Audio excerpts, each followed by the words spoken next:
Hi everyone, I'm David Wismer, and this is my PowerPoint presentation for a project that I put together for the NFL Big Data Bowl. And my project focuses on ranking gunners, vises, and punt returns by their degree of difficulty. So this year's NFL Big Data Bowl was all about special teams. Contestants were provided with player tracking data from Next Gen Stats as well as scouting data from Pro Football Focus. And as I said, it was focused on special teams plays, specifically punts, kickoffs, and field goals.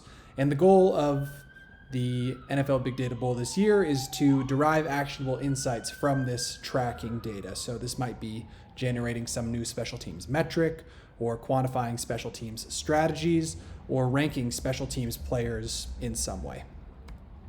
For my particular project, I decided to delve into punt coverage. So the goals of my project were to, 1, rank punt gunners in their ability to penetrate downfield.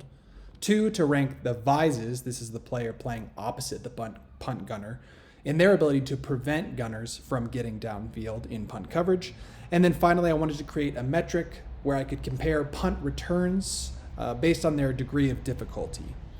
My process for doing this was, first, I wanted to look into what are the features that are key to punt coverage. What makes a punt coverage team more successful in limiting punt return yardage. In order to do this, I generated machine learning models, both a linear regression and a classification model, to better understand what impacts limiting punt return yardage.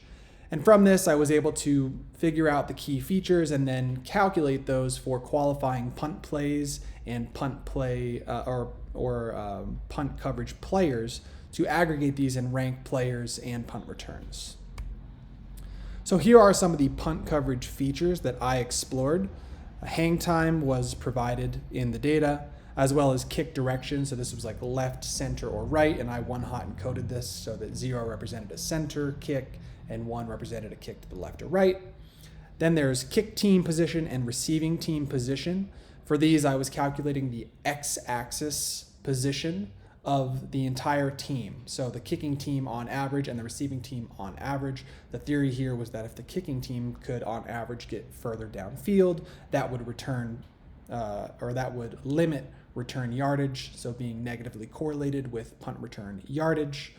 And next is gunner penetration. This is another feature that I engineered. So this is looking at the gunner position specifically. How far can they get downfield? And I looked at this both in terms of absolute penetration, in terms of their x-axis position, how far can they get down the field at 3, 4, and 5 seconds, but also relative to the Vise. So if I match up a gunner with their opposing Vise on the opposite team, how far can they get past their Vise at these different intervals? I also looked at max spread. So this is the y-axis coordinate of the kicking team. So understanding, okay, so here's the furthest person on this side of the field, and then on the other side of the field down here. So they've covered this much space kind of horizontally. Really, in our context, it's vertical. We're looking at kind of x-axis is the 100 yards, y-axis is the width of the field. So how far can the team spread? I also looked at the gap standard deviation. So this is looking at the size of the holes between players in punt coverage on the kick team in terms of the y-axis position. I also looked at the minimum distance to the return man at 3, 4, and 5 seconds from the snap of the football, as well as the mean distance to the return man. So this is the entire team looking at how close they are to the returner at 3, 4, and 5 seconds from the snap of the football. And here are some of the results of my machine learning modeling. As I mentioned, I built a random forest linear regression model. The performance was not impressive, only got an R-squared of 0.01254. For random forest classification, I had more success. I broke it into 4 different classes. This is fair catch, 0 to 5 yard return, 5 to 15 yard return, and a 15 yard plus return. And the optimal performance that I could achieve was classification accuracy of 47.4%.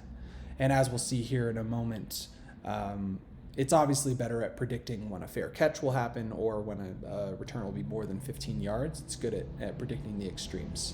But really the key insights from this whole exercise of machine learning modeling came from understanding the feature importances of each model, because I could take these features that are deemed important by the random forest models and then delve into them further to help rank players and plays. So here is a set of confusion matrices for punt returns. And as I mentioned, you can see that the darkest squares are in the bottom right and the upper left. These are where the model is predicting the extremes of a fair catch, which is no return at all, meaning that most likely players got very close to the return man, or 15 plus yards. So this means that it was a big return. And we'll see what features were most important in making these determinations here. So what you see on the left are the feature importances for regression models, or my regression model, and then on the right, the classification model. And so on the left, you'll see first kick length is obviously very high, as well as hang time. These are features of the kick itself. But then also you see mean defender distance is quite high, as well as minimum defender distance. So there's nothing particularly surprising about these feature importances, but what's nice to see is that getting close to the return man is important, and that's supported by the data. On here for regression, we also see some other things, gap standard deviation, gunner penetration, etc. For regression, I included everything. I included all of my different features, and then I eliminated them through variance inflation factor, and ultimately included everything you can see from 4 seconds from the snap. So mean defender difference, minimum defender distance, gap standard deviation, gunner penetration. These were all taken at 4 seconds from the snap of the football, because obviously including 3, 4, and 5 seconds, these are very correlated, so I needed to eliminate some of those to get variance inflation factor down to a reasonable level.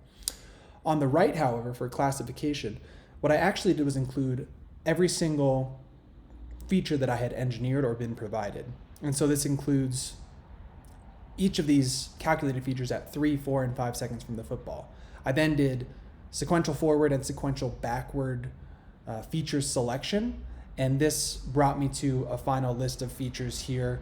So not only is this set of features for classification listed in terms of importance, but this is also reduced such that classification accuracy is maximized. So really all of these features were deemed somewhat important by a classification model. And what's nice again to see here is that we see gunner penetration, kicking team position at 3 and 4 seconds. So this is all about getting downfield. It's interesting to also see that gap standard deviation made this list. I couldn't really find a way to use this for rankings, but it's nice and validating to see that gap standard deviation, a feature that I engineered, actually did make the list in terms of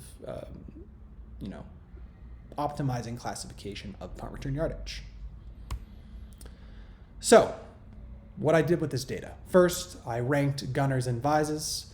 As I mentioned, gunners were matched with the opposing vise on the opposite side of the field, and this was using their y-axis position, so width-wise, where was the closest gunner to the vise. I only included punt plays of 40 plus yards because I wanted to make sure that gunners had a chance to really get downfield. Penalty plays were excluded. I also only ranked players where they played on 15 plus qualifying punts as determined by this criteria. I should also mention I did not include anything where there were more gunners than vises or more vises than gunners. I only wanted to use one-on-one plays where a gunner was going against one vise. It's the only way to be fair in terms of these rankings. The ranking criteria was first absolute penetration at 3, 4, and 5 seconds from the snap. This is just how far can the gunner get downfield. Next is relative penetration. So this is looking at the gunner's position versus the vise's position, again at 3, 4, and 5 seconds from the snap. All of these metrics were percentile ranked amongst themselves, and then the percentile ranked metrics were averaged to come out with a final metric for ranking the players. So here we'll see our gunner rankings, the top and bottom 10. And what you see is at the top, we've got Johnny Holton. He played on 22 punt plays, and he's pretty clearly the best of all players here. At 3 seconds, his penetration, he's ranked number 1. Versus the Vise, he's ranked number 4. And then 4 and 5 seconds, you can see he ranks very well against his Vise as well. As we go down to toward the bottom, we see David Long. My apologies for putting you on blast, but obviously not very good in any of these metrics in terms of getting downfield versus the VISE. Now here we see the VISE ranking. So this is the same metrics, only we're trying to minimize penetration. We're trying to minimize the gunner's absolute and relative penetration. And we can see that Tavier Thomas is the best here by a pretty large margin, 3.2 versus 5.0 for the second place VISE in terms of limiting penetration. So next what I did was ranking punts in their degree of difficulty, the punt return rather, in the degree of difficulty. So metrics again were percentile ranked, and then I averaged all of these to come out with a final degree of difficulty.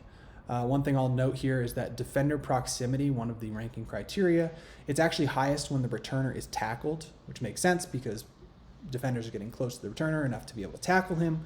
So what this does is it kind of skews the rankings when we look at touchdowns versus non-touchdowns, because on touchdown plays there was no tackle, so defender proximity is predictably a bit lower. So generally it's best to look at these rankings for touchdowns or non-touchdowns. When you bring them together, the degree of difficulty is muddled, and it might make sense to further explore this to be able to rank them in the same list. The ranking criteria, again, first is defender proximity. So this is how many defenders got within 2 yards of the return man during the return. And if a defender is within 2 yards for like 5 seconds chasing him down, that will actually count for more proximity, because I'm looking at every single frame or 1/10 of a second. And if a defender is within 2 yards for that 1/10 of a second, that's one tally for the defender proximity column. Total movement, so this is looking at how much did the football travel during the return. So for instance, if they received the football and then threw it across the field and then ran it down for a touchdown, that would probably be the very highest possible football distance traveling. But what you'll see is that touchdowns are generally going to be very high in distance traveled. Return time is the length of the return in time. And then broken tackles is how many missed tacklers were there on the play during the return. So here we'll get our first look at the punt return touchdowns by difficulty. And what we see at the very top is plays where broken tackles are highest. That's generally very important. If you break a lot of tackles, you're going to have a very high score. Defender proximity is also very important. If we look at total movement and return time here, you're going to see that these are all very near 1.0, and that's because we're percentile ranking these with non-touchdowns as well. So those non-touchdowns are going to obviously be much shorter in terms of the movement of the football and the time that the return takes. So here what really matters is defender proximity and broken tackles when ranking our touchdown returns. And now let's get a look at a couple of these. On the left, you're going to see the lowest ranked of these, McCole Hardman, playing for Kansas City. You can see he returns the ball. Here he catches it, runs it along the sideline, really avoiding all defenders entirely. Here some defenders get kind of close, but then he's allowed to just continue into the end zone. And so what happens here is there's not a lot of defender proximity. It's also very fast, and he doesn't break any tackles. On the right, here you can see Isaiah McKenzie, number 19 in blue, is about to receive the football. He receives the football, and here you can see defenders getting very close. He has to cut it this way. Now he's got to take a route up the middle of the defense. Again, he's now making it out to the outside, and the punter actually gets very close to him, making him cut back inside. Defenders get close again. During this play, he had to break a few tackles, and all of the cutbacks made it such that his return time was much longer as well. All of this contributed to being a very highly ranked punt return touchdown. If you'd like to see more of my work, you can see my Kaggle notebook, as well as my GitHub code, and an entire write-up on Medium. And I will post all of these links in the description of this video. Thanks for watching. I appreciate it.